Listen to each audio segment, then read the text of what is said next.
Hello viewer, আসসালামু আলাইকুম। আজকের ভিডিওর প্রতিপাদ্য বিষয় হচ্ছে দোয়া এবং বিজ্ঞানের মধ্যে সম্পর্ক।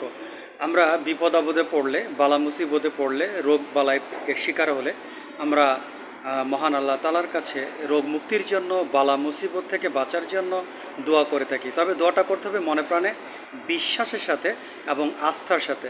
আমাদের প্রিয় নবী হজরত মুহাম্মদ সাল্লাল্লাহু আলাইহি ওয়াসাল্লাম তিনি বলেছেন যে নিজের এবং অন্যের রোগ মুক্তির জন্য ওষুধের পাশাপাশি দোয়া করার জন্য তিনি তাগিদ দিয়েছেন। তাতে হয় কি, বরকত পাওয়া যায়। কিন্তু আমরা অনেক সময় সঠিকভাবে দোয়া করতে পারি না, যার জন্য আমরা দোয়ার যে একটা ফিডব্যাক, পজিটিভ ফিডব্যাক, আমরা সেটা পাই না।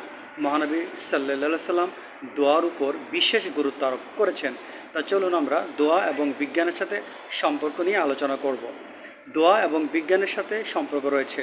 বিখ্যাত চিকিৎসা বিজ্ঞানী ডাক্তার ল্যারিডোসি বলেন, বিজ্ঞান এবং দোয়া অভিন্ন জিনিস। তার মানে বিজ্ঞান এবং দোয়ার মধ্যে সম্পর্ক রয়েছে। তিনি একটি বই লিখেছিলেন, বইটার নাম হচ্ছে আপনার good medicine, prayer is a good medicine. বইটার নাম হচ্ছে prayer is a good medicine. এই গ্রন্থে তিনি দেখিয়েছেন দোয়ার তাৎপর্য এবং ভূমিকা নিয়ে।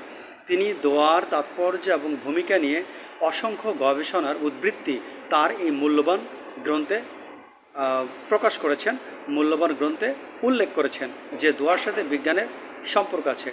তিনি দেখিয়েছেন যে যে সকল হার্টের রোগী, যে সকল হৃদরোগীদের জন্য দোয়া করা হয়েছিল, তাদের গড়পড়তা সুস্থতার হার, যাদের জন্য যে সকল আপনার হার্টের রোগী বা হৃদরোগীদের জন্য, যে সকল হৃদরোগীদের জন্য দোয়া করা হয়নি, তাদের চাইতে যাদের জন্য দোয়া করা হয়েছিল তাদের সুস্থতার হার বেশি। অর্থাৎ যে সকল হৃদরোগীদের জন্য দোয়া করা হয়েছিল তাদের সুস্থতার হার, যে সকল হৃদরোগীদের জন্য দোয়া করা হয়নি তাদের চাইতে বেশি।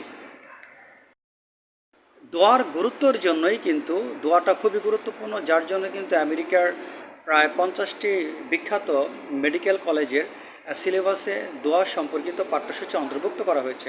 যাই হোক, আমাদেরকে দোয়া করতে হবে মনে প্রাণে, আল্লাহর উপর বিশ্বাস রেখে, অগাধ বিশ্বাস রেখে। তাহলে আমরা দোয়ার একটা পজিটিভ ফিডব্যাক পাবো। ছোট পরিসর আজকের ভিডিও এখানে শেষ করছি। সবাই ভালো থাকেন। আল্লাহ হাফেজ।